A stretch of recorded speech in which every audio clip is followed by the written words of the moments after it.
C'est l'heure de votre grande édition du journal. Mesdames et messieurs, bonsoir. Vous êtes sur Mondico Télévision et vous avez raison. Tout de suite, le titre de votre journal. Lors de son discours d'investiture, il a promis aux citoyens congolais plus de transparence dans une déclaration réitérée leur soutien à Grace Bilolo et exige par la même occasion la réorganisation des élections. À l'occasion de la journée internationale pour l'élimination de la fistule obstétricale célébrée ce 23 mai, la rédaction met la lumière sur la situation de cette infection considérée comme une maladie honteuse, mais cette infection se prévient et se guérit.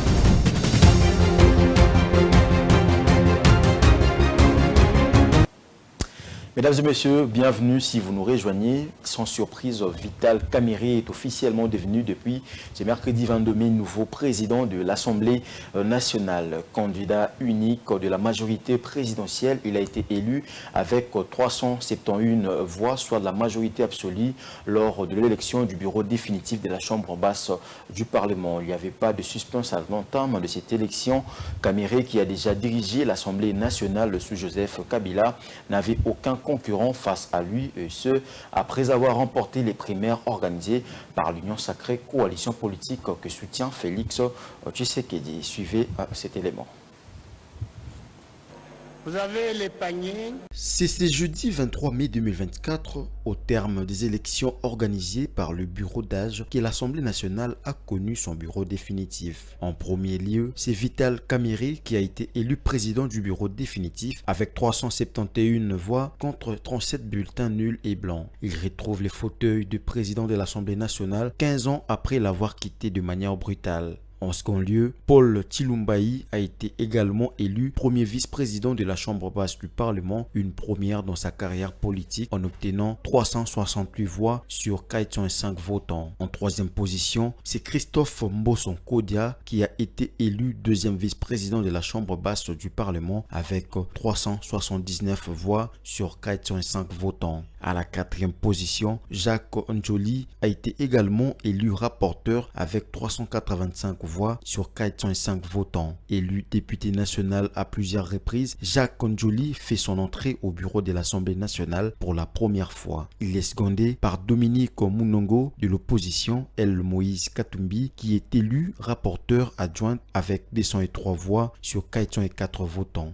Il était opposé à Constant Moutamba qui n'a pas fait mieux. C'est également une première pour Munongo d'accéder à ces postes du bureau définitif. Ensuite, Chimène Polipoli Lunda, qui a été élu questeur de l'Assemblée nationale dès sa première entrée à la Chambre basse du Parlement comme députée nationale. Enfin, Grace Nehema, une députée issue des codes pour le compte de AAAP, a été élue questeur adjointe. Vital Kamerhe retrouve une institution qu'il a déjà dirigée entre 2006 et 2009. Ancien proche collaborateur, Vital Kamerhe retrouve une institution qu'il a déjà dirigée entre 2006 et 2009. Ancien proche collaborateur du président Joseph Kabila, Vital Kamerhe a été poussé à la démission de son poste du président de l'Assemblée nationale en 2009. En février de cette année-là, il avait critiqué les opérations militaires conjointes des armées congolaises et rwandaises contre le milice dans l'est de la RDC. Ces critiques lui avaient valu le désaveu de la majorité présidentielle à laquelle il appartenait.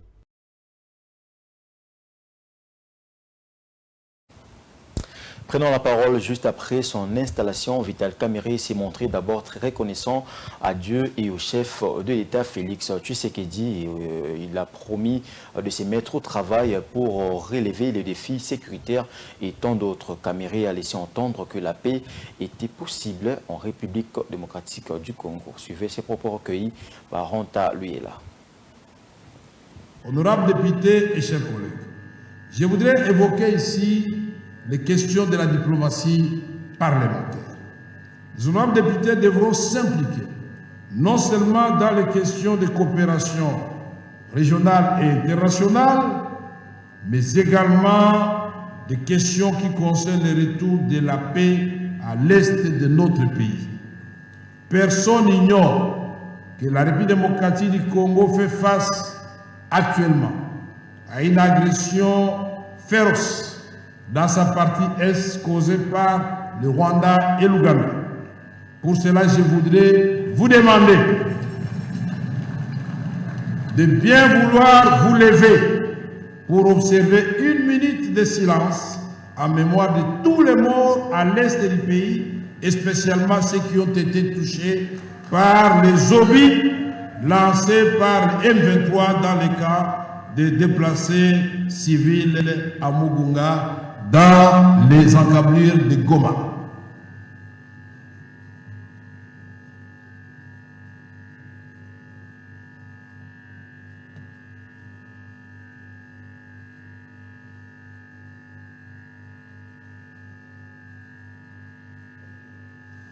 Je vous remercie.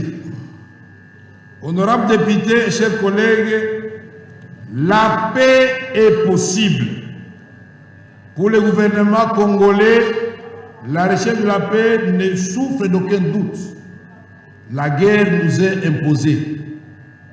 L'urgence de restaurer la paix et la sécurité et de stopper définitivement cette guerre injuste que nous subissons ainsi que toutes les atrocités qui s'ensuivent s'imposent.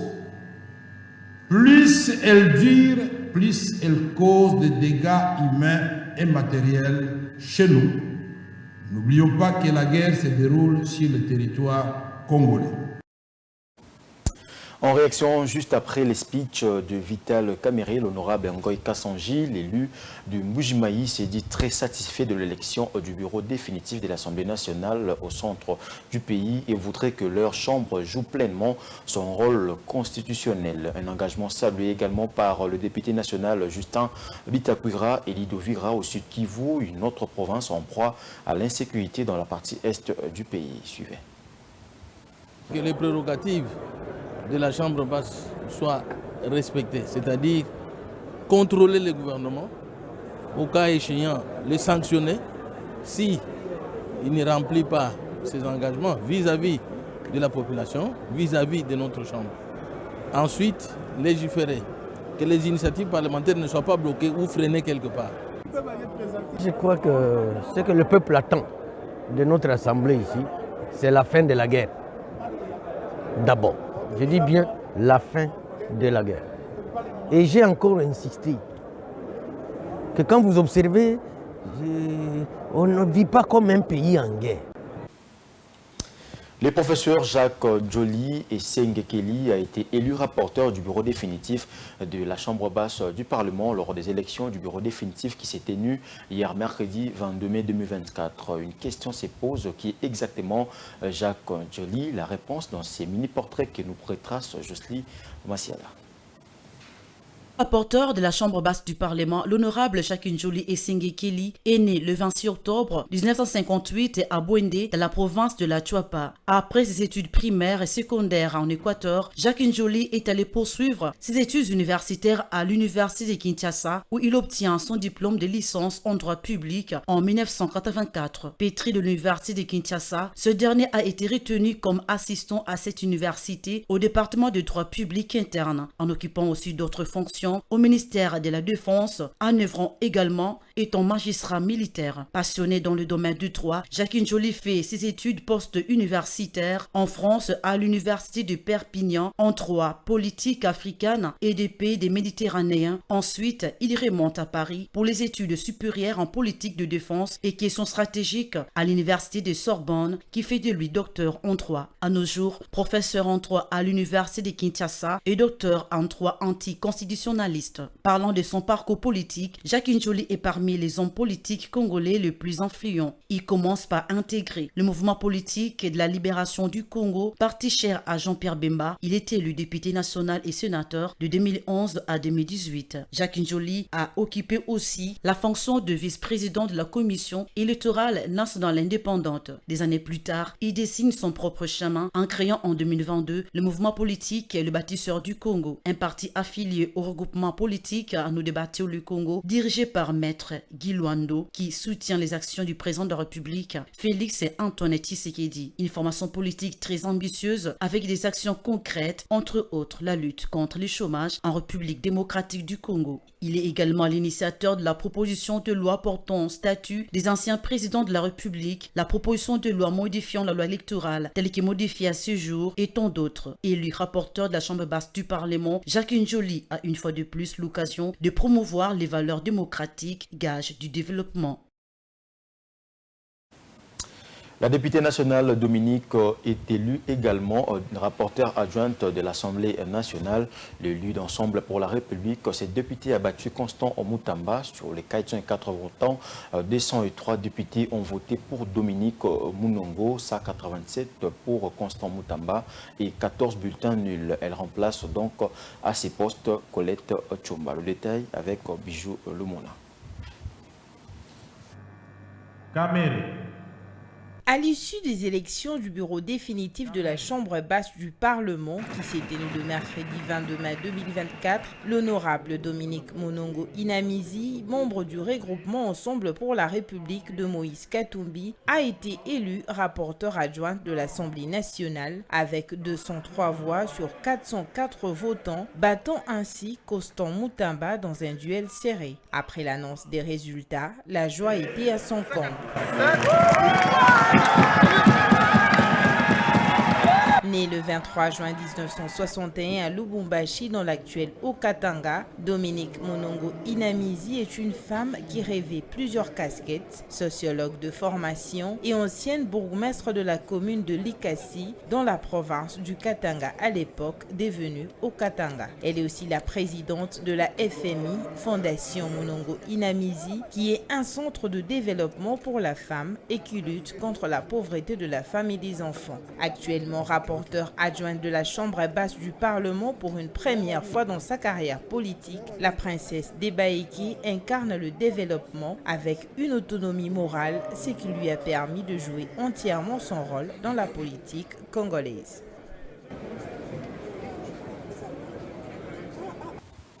Dans l'actualité également, Monseigneur Donatien Chollet a fait une mise au point autour de certaines fausses nouvelles diffusées dans les réseaux sociaux qui visent à créer des suspicions à l'égard des évêques de l'Église catholique et à porter atteinte à l'unité des Congolais et à la cohésion nationale. Suivez ici son propos où il donne des éclaircissements et apaise les fidèles catholiques. Effectivement, je suis avec désolation tout ce qui s'écrit, se raconte dans les réseaux sociaux contre l'Église catholique autour de cette histoire. Je commencerai par dire qu'on nous lance, on jette les pierres que sur un fruit mûr. Donc ça c'est déjà à considérer. Mais j'aimerais me résumer à rassurer aux fidèles catholiques et aux hommes de bonne volonté. Autour de tout cela, j'ai retenu trois choses. Il y a une photo dans laquelle on retrouve M. Christian Malanga entre Monseigneur Utembi, président de la Senko, et Monseigneur Ambongo, alors vice-président de la Senko. Donc, avoir le décor de la photo, c'était probablement en 2017, lors de leur plaidoyer, pendant que le président Kabila était encore président de la République. Et soyez rassurés, ni avant la photo, ni après la photo, personne de ces deux évêques n'a eu un contact personnel avec M. Christian Malanga. Deux, il y a des gens de mauvaise foi qui présentent le chargé d'affaires de l'Annonciature, Monseigneur André, qui avait accompagné son éminence le cardinal Ambongo auprès du chef de l'État, avec un des assaillants, un de peau blanche qui a été dans le groupe de ceux qui ont attaqué l'honorable Vital Kamerhe et le palais du Plèbe. Il s'agit de deux personnes différentes. D'ailleurs, au moment où s'est passé ces événements à Kinshasa, Monseigneur André, qui avait accompagné son éminence le cardinal chez le président, était avec moi à Kananga. Donc il n'a pas la faculté de la bilocation. En troisième lieu, il y a une vidéo où on parle de Monseigneur Wakumba qui raconte ce que vous avez entendu là. Après recherche, il s'agit d'un abbé incardiné au diocèse de Lissala qui vit comme un électron libre en Italie. Donc c'est quelqu'un qui combine les choses, qui n'honore pas l'Église catholique et quelqu'un dont le dossier est traité au niveau de la hiérarchie de l'Église à cause de son comportement. Et personne, ni son évêque, ni le prêtre de son diocèse, ni les gens, personne ne sait comment il a eu le titre de Monseigneur. Dans l'église catholique, ce n'est pas comme dans d'autres églises où on se réveille le matin, on se donne le titre de bishop ou archibishop. Ça ne se passe pas comme ça. Donc là, ça ne va pas. Alors, il n'engage pas l'église catholique. Et d'ailleurs, un prêtre qui parle d'un état de Saint-Pierre et Paul, mais il a oublié toute sa théologie. Donc, cet ordre de Saint-Pierre et Paul, tout ce qui allait sur le net, ça ne se retrouve nulle part dans la liste des ordres de Saint-Siège. Donc, tout est fausseté, fausseté, fausseté. Ce sont des gens de mauvaise foi. Je ne sais pas pourquoi ils en veulent à l'église catholique. C'est pour ça que je dis on ne jette des pierres que sur un fruit mûr. Dans le reste de l'actualité, le président du conseil d'administration des lignes maritimes congolaises en mission de travail à Boma, la province du Congo central, a présenté, allais-je dire, ses civilités au maire de la ville, accompagné du bureau provincial Lambert Mende Omalanga, a présidé une réunion de travail à l'intention de délégués syndicaux. Laetitia Moulalou. Mission de travail à Boma, le président du conseil d'administration des lignes maritimes congolaises, Lambert Mende, a présenté ses civilités au maire de Boma, Senghor Mbutuibi, dans son bureau de travail, et ce, en compagnie du directeur provincial du LMC Congo central, Timothée Ngunga, et du sous-directeur LMC Boma, Dieudonné Kassireka, et d'autres collaborateurs. C'est une visite de civilité d'abord, mais également nous avons pu soulever un problème qui préoccupe nos services locaux ici à Boma, en ce qui concerne l'application de l'arrêté du gouvernement de province concernant l'exigence de pouvoir décharger ici les voitures d'occasion. Seules les voitures neuves peuvent être déchargées à Matadi, et que nous avons l'impression que cet arrêté ne s'applique qu'à l'armement national que nous sommes, c'est-à-dire l'armement d'État, et que nos concurrents, les armateurs privés, passent outre à cette disposition. Nous comprenons l'importance de cette disposition qui met en valeur le port de Boma, mais la loi doit être la même pour tout le monde, et les privés et le public. Et nous avons relayé auprès de Monsieur le maire cette préoccupation de nos services ici, qui est une préoccupation d'équité. On ne peut pas nous réserver un traitement différent des autres armateurs, puisque nous sommes dans un domaine très compétitif. Et le maire a bien enregistré notre préoccupation qu'il va transmettre aux autorités responsables. Nous sommes en train de finaliser l'acquisition de navires. Très bientôt, vous verrez les couleurs nationales flotter à travers les océans. Après l'hôtel de ville, Lambert Mende Omalanga s'est rendu aussitôt au siège des lignes maritimes congolaises de Boma, où les cadres et agents de cette sous-direction lui ont réservé un accueil très chaleureux. Il a présidé sur place une réunion de travail à l'intention de délégués syndicaux locaux, et ce, en présence du directeur provincial Timothée Ngunga et du sous-directeur Kassireka. Et c'est par la visite des sites de la sous-direction LMC Boma, situés respectivement à 12 km, et au quartier communément appelé Saïko, que le PCA des lignes maritimes congolaises, Lambert Mende Omalanga, a clôturé sa mission de travail à Boma, première capitale de la RDC. Je l'ai annoncé dans les titres, le membre de l'Union sacrée du Congo central, lors d'une déclaration, pris acte de l'annulation de l'élection de Grace Bilelo. Il demande à la CENI d'organiser de nouvelles élections de gouverneurs et vice-gouverneurs en délai 7 jours tel que stipulé par la loi. Ils ont par la même occasion réitéré leur soutien au ticket de l'Union sacrée de la nation. Jocelyne Massiala. Interfédéraux et fédéraux des partis politiques et mouvements associatifs, membres de l'Union sacrée de la nation Congo centrale, venant d'apprendre le verdict rendu par le Conseil d'État, juridiction suprême en matière administrative, annulant l'élection des gouverneurs et vice-gouverneurs de la province du Congo central. Tout en prenant acte de la décision de cette haute cour administrative, nous réitérons néanmoins notre soutien et attachement à l'endroit du ticket de l'Union sacrée de la nation, composé par les honorables Grace Bilolo et Prosper Ntela. La bataille n'est pas perdue, mais c'est une partie remise.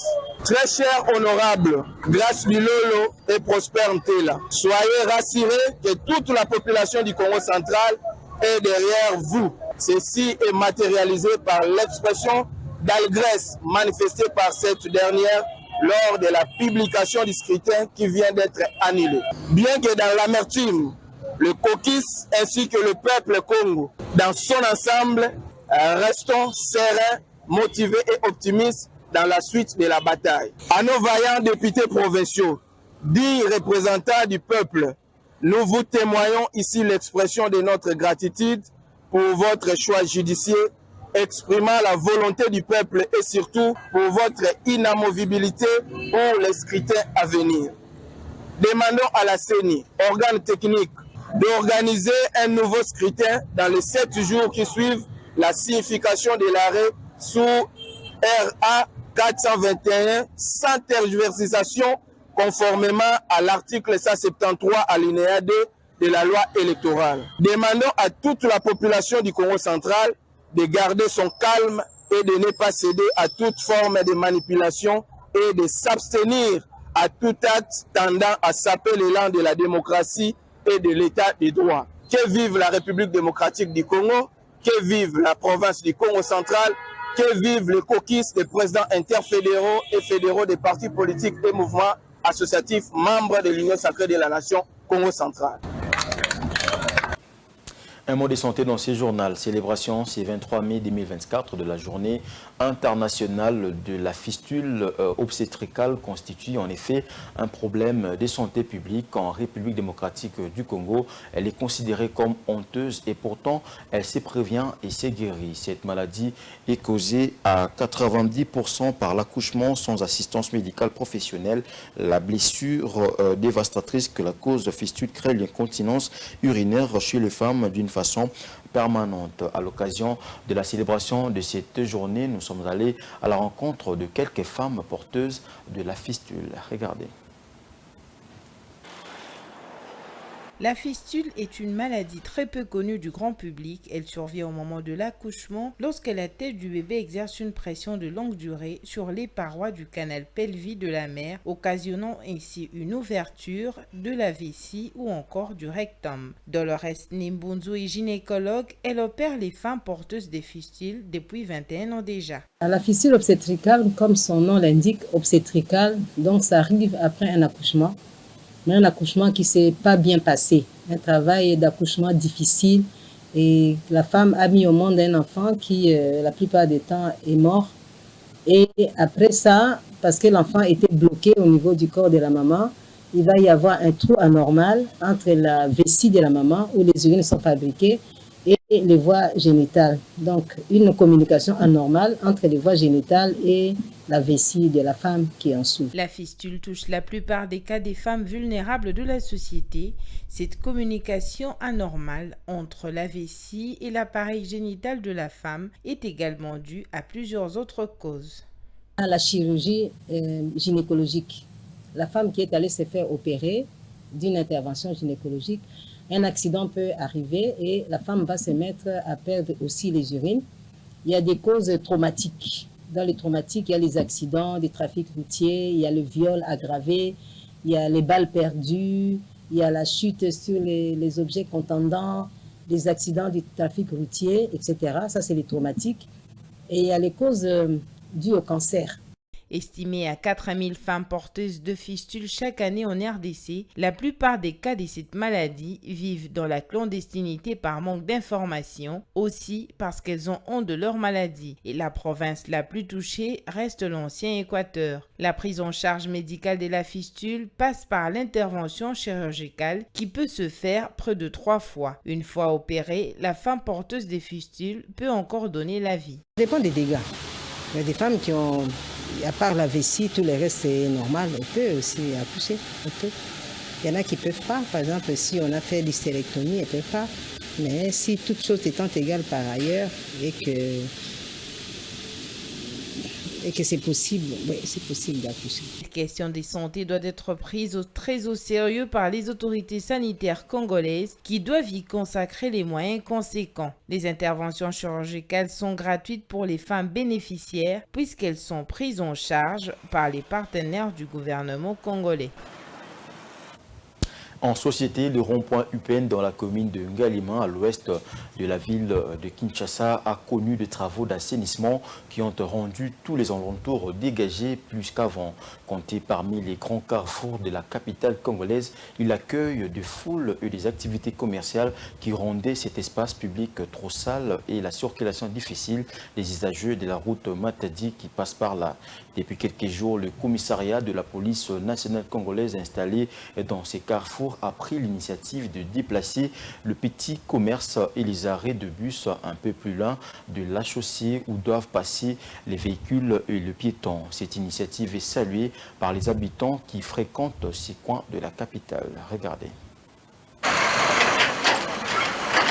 Dégagé et aéré, le rond-point UPN présente un nouveau visage malgré des milliers de personnes qui passent par là. Ce rond-point relie 3 communes, notamment Ngalima, Mongafula et Selimbao, à travers 3 grandes artères, dont l'avenue de Libération, la rue de Matadi et l'avenue Nzolana. Ici, les bus taxis et moto-taxis viennent et partent en direction de plusieurs coins de la capitale.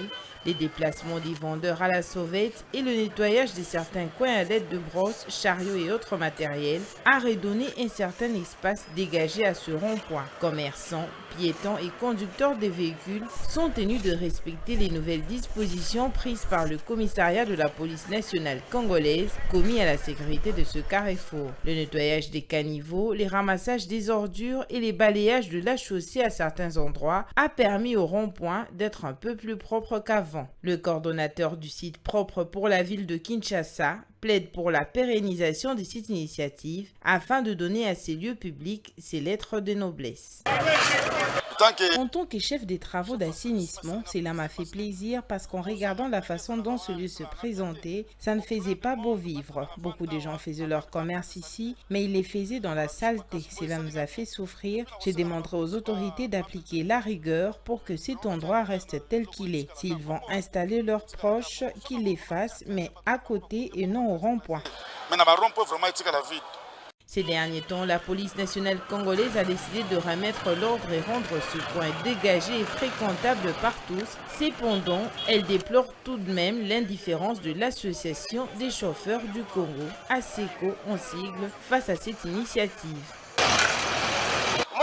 Vous voyez pourquoi nous repoussons les parkings. La SECO doit être là pour gérer les conducteurs ou chauffeurs afin qu'ils ne viennent pas nous déranger pendant nos travaux ici au rond-point. Mais là, apparemment, c'est comme si la SECO était aussi dans le désordre. Elle accepte qu'il y ait un peu de désordre pour se faire un peu d'argent. La SECO doit nous appuyer comme nous sommes en train de remettre ces chauffeurs ici pour qu'elle puisse bien les gérer.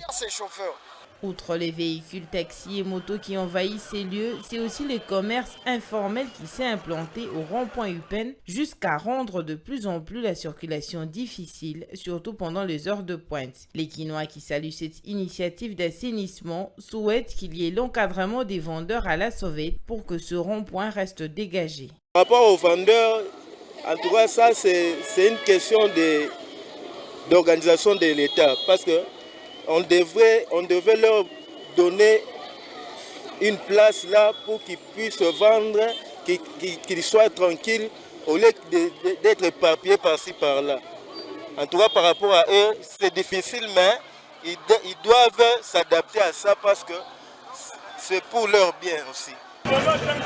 Ces travaux d'assainissement ont permis de rendre le rond-point UPN plus dégagé et plus fréquentable par tous. Les conducteurs des véhicules, passants et commerçants devront s'habituer avec ces nouvelles mesures prises par la police nationale congolaise pour que ce grand carrefour qui accueille du monde chaque jour continue d'être assaini et dégagé comme c'est le cas actuellement. Les services de la ville chargés de l'assainissement doivent aussi doubler d'efforts pour évacuer les déchets plastiques qui sont encore visibles sur la chaussée et à certains coins du rond-point UPN.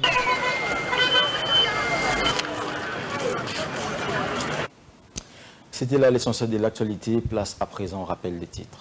Lors de son discours d'investiture, il a promis aux citoyens congolais plus de transparence dans la gestion des affaires publiques et a déclaré vouloir redorer l'image de l'Assemblée nationale. L'arrêt des juges du Conseil d'État portant annulation de l'élection de Grace Bilolo a suscité un tollé général au Congo central. Les mauvais perdants Guy Bandou est pointé du doigt. Le membre de l'Union sacrée du Congo central ont dans une déclaration réitéré leur soutien à Grace Bilolo et exigent par la même occasion la réorganisation des élections. À l'occasion de la journée internationale pour l'élimination de la fistule obstétricale célébrée ce 23 mai, la rédaction met la lumière. C'est la fin de ce journal. Ne quittez pas vos sièges. L'actualité reste en continu sur Mondico Télévision.